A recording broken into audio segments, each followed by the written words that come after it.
જ્યાં પણ તું ઊભી છે, જ્યારે પણ આપણે કોઈ જગ્યા પર ઊભા રહીએ છીએ, વેરેવર વી આર સ્ટેન્ડિંગ, ત્યાં આપણને કોઈ ઇન્સ્ટિંક્ટ આવવા માંડે છે, તે ખંજવાળ આવે, તારું બોડી તેને છે ને, આપણું બોડી જ આપણું ઓરા સ્કેનર, એ આપણું બોડી જ આપણને ઇન્સ્ટિંક્ટ આપે. તો એ જગ્યા પર છે ને તને ખંજવાળ ચાલુ થઈ જાય, તારા પગમાં, તારા શરીર ઉપર, યા તને છીક આવે, તને પેઇન ચાલુ થાય છે જે જગ્યા પર, તો એ જગ્યાના નીચે વસ્તુ નેગેટિવ સોર્સ ઓફ એનર્જી છે.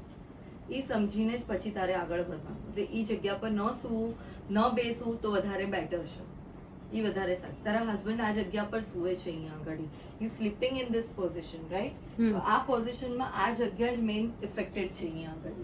આપણે જે જગ્યા અત્યારે જોઈ, this is the area it is affected, right? So it is affecting, એમને ઇફેક્ટ કરી રહી છે એ જગ્યા, એમને અત્યારે જે આવ્યું છે એ એમને ઇફેક્ટ કરી રહી છે એ જગ્યા. બાકી વધારે કામ ન કરે, પણ ત્યારે આપણો કર્મ કામ કરતો હોય ને તો સારું હોય ને તો વાંધો ન આવે. પણ જયારે આપણી ગ્રહ દશા સારી ન ચાલતી હોય ને તો બધું મિક્સ થાય, ત્યારે વાસ્તુ પણ ઇફેક્ટ કરે અને એની સાથે ગ્રહ દશા પણ ઇફેક્ટ કરે. This is the reason vastu ત્યારે સ્ટાર્ટ થાય કે ઘણા લોકો કે આપણે રહીએ છીએ એટલા વખતથી પણ કેમ ન થતું, પણ ત્યારે બધું ભેગું થવા માંડે એક સાથે. પણ આપણો કાર્મિક બરાબર હોય તો કેટલી પણ દશા અને કેટલું પણ આ થતું હોય ને આપણને ઇફેક્ટ નહીં કરે.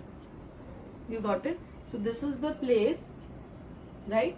આ પ્લેસ ઉપર છે સ્પેસિફિકલી અહીંયા આગળ જે આ મને દેખાઈ રહી છે, આટલી જગ્યા, આટલો એરિયા, આ વાળો તો સ્પેશિયલી છે અહીંયા, ધીસ વન, ઓકે?